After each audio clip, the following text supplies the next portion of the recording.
जय माँ अन्नपूर्णे, हर हर महादेव। आज सुनिए माँ अन्नपूर्णा की संपूर्ण कथा। माँ अन्नपूर्णा व्रत की कथा के अनुसार प्राचीन समय की बात है। काशी निवासी धनंजय की पत्नी का नाम सुलक्षणा था। उसे अन्य सभी सुख प्राप्त थे, केवल निर्धनता ही उनके दुख का एकमात्र कारण थी, और यही दुख उसे हर समय सताता था। एक दिन सुलक्षणा अपने पति से बोली, स्वामी, आप कुछ उद्यम करो तो काम चले, इस प्रकार कब तक काम चलेगा। सुलक्षणा की यह बात धनंजय के मन में बैठ गई और वह उसी दिन विश्वनाथ शंकर जी को प्रसन्न करने के लिए बैठ गया और कहने लगा, हे देवाधिदेव विश्वेश्वर, मुझे पूजा पाठ कुछ भी करना नहीं आता, मैं तो केवल आपके ही भरोसे बैठा हूँ। इतनी विनती करके वह 2-3 दिन तक लगातार भूखा प्यासा बैठा रहा।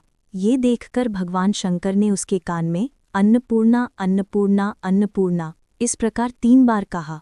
ये कौन क्या कह गया। बस इसी सोच में धनंजय पड़ गया कि मंदिर से आते ब्राह्मण को देखकर वह पूछने लगा, पंडित जी, अन्नपूर्णा कौन है। तब ब्राह्मण ने कहा, अरे धनंजय, तू तो अन्न छोड़कर बैठा है, इसलिए तुझे हर समय अन्न की ही बात सूझती है। जा, घर जाकर अन्न ग्रहण कर। धनंजय अपने घर गया, जाकर पत्नी से सारी बात कही। तब वह बोली, नाथ, चिंता मत करो, स्वयं शंकर जी ने यह मंत्र दिया है और वे स्वयं ही खुलासा भी करेंगे। आप फिर से जाकर उनकी आराधना करो। पत्नी के कहे अनुसार धनंजय फिर पहले दिन की तरह ही जाकर पूजा में बैठ गया। रात्रि में भगवान शंकर जी ने आज्ञा दी, कहा, तू पूर्व दिशा में चला जा। अब धनंजय अन्नपूर्णा का नाम जपता जाता और रास्ते में फल खाता, झरनों का पानी पीता जाता। इस प्रकार कितने ही दिनों तक लगातार वह चलता रहा। वहाँ उसे चांदी से चमकते वन की शोभा देखने मिली, सुंदर सरोवर देखने मिला। उसके किनारे कितनी ही अप्सराएं झुंड बनाए बैठी थीं। एक अप्सरा कथा कहती थी और सब माँ अन्नपूर्णा इस प्रकार बार बार कहती थीं। यह अघन मास की उजियारी रात्रि थी और आज से ही व्रत का आरंभ था। जिस शब्द की खोज करने वह निकला था, वहाँ उसे वही शब्द सुनने को मिला। धनंजय ने तब उनके पास जाकर धीरे से पूछा, हे देवियों, आप ये सब क्या कर रही हो। तब उन सब ने कहा, हम सब माँ अन्नपूर्णा का व्रत कर रही हैं।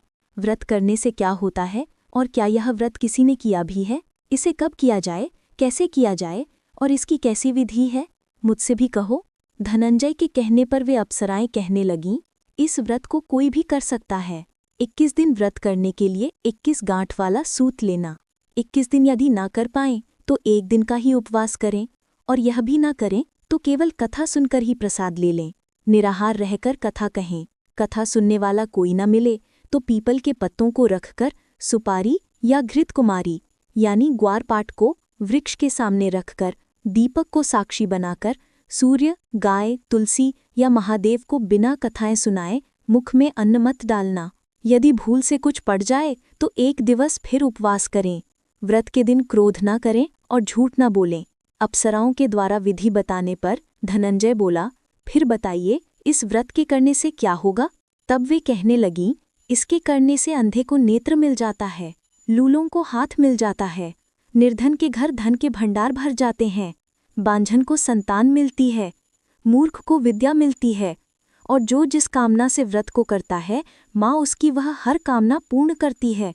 धनंजय कहने लगा, बहनों, मेरे घर में भी धन नहीं है, विद्या नहीं है, कुछ भी तो नहीं है मेरे पास।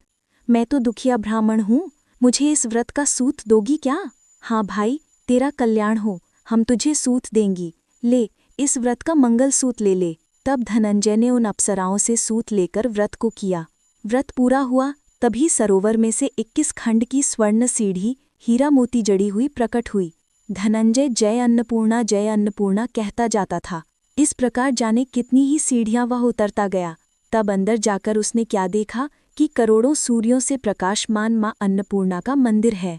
उसके सामने स्वर्ण सिंहासन पर माँ अन्नपूर्णा विराजमान है। सामने भिक्षा हेतु शंकर भगवान खड़े हैं। देवांगनाएं चवर डुला रही हैं, कितनी ही हथियार बांधे पहरा दे रही हैं। धनंजय दौड़कर माँ जगदम्बा के चरणों में गिर पड़ा। देवी उसके मन का दुख जान गई। धनंजय हाथ जोड़कर कहने लगा, माता, आप तो अंतर्यामिनी हैं, आपको मैं अपनी दशा बलहा क्या बताऊं, आप तो सब कुछ जानती हैं। तब माता बोली, तुमने मेरा व्रत किया है, जा, संसार तुम्हारा सत्कार करेगा। माता ने धनंजय के जीवा पर बीज मंत्र लिख दिया। अब तो उसके रोम रोम में विद्या प्रकट हो गई।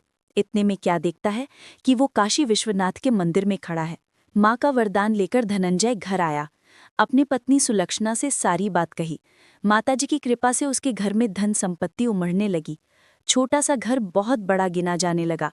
जैसे शहद के छत्ते में मक्खियां जमा हो जाती हैं, उसी प्रकार अनेक सगे संबंधी आकर उसकी बढ़ाई करने लगे। कहने लगे, इतना धन और इतना बड़ा घर, सुंदर संतान नहीं है तो फिर इस कमाई को कौन भोगेगा? सुलक्षणा से तो कोई संतान हुई नहीं, इसलिए तुम दूसरा विवाह कर लो। अनिच्छा होते हुए भी धनंजय को दूसरा विवाह करना पड़ा और सती सुलक्षणा को सौतन का दुख झेलना पड़ा। इस प्रकार धीरे धीरे दिन बीतते गए। फिर अघन मास आया। नई बंधन से बंधे पति से सुलक्षणा ने कहलवाया कि इस व्रत के प्रभाव से ही हम सुखी हुए हैं, इस कारण ये व्रत छोड़ना नहीं चाहिए। ये माताजी का प्रताप है जो हम इतने संपन्न और सुखी हुए हैं। सुलक्षणा की बात सुनकर धनंजय उसके यहाँ आया और व्रत में बैठ गया। नई बहू को इस व्रत के बारे में कुछ भी पता नहीं था। वो तो धनंजय के वापस घर लौटने की राह देख रही थी। दिन बीतते गए और व्रत पूर्ण होने में केवल 3 दिन बाकी थे कि तभी नई बहू को खबर मिल गई। उसके मन में ईर्ष्या की ज्वाला दहक रही थी। वो सुलक्षणा के घर आ धमकी और उसने वहां भगदड़ मचा दी और वो मारी क्रोध के धनंजय को अपने साथ ले गई। नए घर में धनंजय को थोड़ी देर के लिए निद्रा ने दबाया। वो गहरी नींद सो गया और ठीक उसी समय नई बहू ने उसका व्रत का सूत तोड़कर आग में फेंक दिया। अब तो माताजी का कोप जाग गया। इधर माता क्रोधित हुई और उधर उसके घर में अचानक आग लग गई। सब कुछ जलकर खाक हो गया। सुलक्षणा जान गई और पति को फिर अपने घर ले आई। नई बहू रूठ अपने पिता के घर जा बैठी। पति को परमेश्वर मानने वाली सुलक्षणा बोली, नाथ, घबराना नहीं, माताजी की कृपा अलौकिक है। पुत्र कुपुत्र हो जाता है पर माता कभी कुमाता नहीं होती। इसलिए आप श्रद्धा और भक्ति से आराधना शुरू करो, वे हमारा कल्याण जरूर करेंगे। धनंजय फिर माता के पीछे पड़ गया।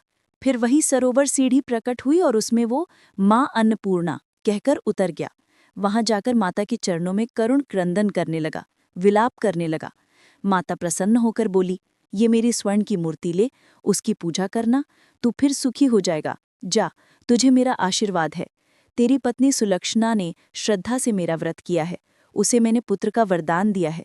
धनंजय ने आंखें खोली तो खुद को काशी विश्वनाथ के मंदिर में खड़ा पाया। वहां से फिर उसी प्रकार वो घर को आया। इधर सुलक्षणा गर्भवती हुई और 9 महीने पूरे होते ही उसके यहाँ पुत्र का जन्म हुआ। गांव में आश्चर्य की लहर दौड़ पड़ी। अब तो गांव में जिसकी कोई भी कामना होती वही मन्नत मांगने लगता और इस तरह सभी लोगों की मनोकामनाएं पूर्ण होने लगी। इस तरह उसी गांव के निसंतान सेठ के पुत्र होने पर उसने माता अन्नपूर्णा का मंदिर बनवा दिया। उसमें माताजी धूमधाम से पधारी, यज्ञ हुआ और धनंजय को मंदिर के आचार्य का पद दे दिया गया। जीविका के लिए मंदिर की दक्षिणा और रहने के लिए बड़ा सुंदर सा भवन भी दिया गया। धनंजय पत्नी और पुत्र सहित वहां सुख से रहने लगा। माताजी के चढ़ावे में भरपूर आमदनी होने लगी। उधर नई बहू के पिता के घर डाका पड़ गया, सब कुछ लुट गया और वे भीख मांगकर अपना पेट भरने लगे। सुलक्षणा ने जब ये सुना तो उन्हें बुलावा भेजा और उनके आने पर उन्हें अलग घर में रख लिया और उनके अन्न वस्त्र का प्रबंध भी कर दिया।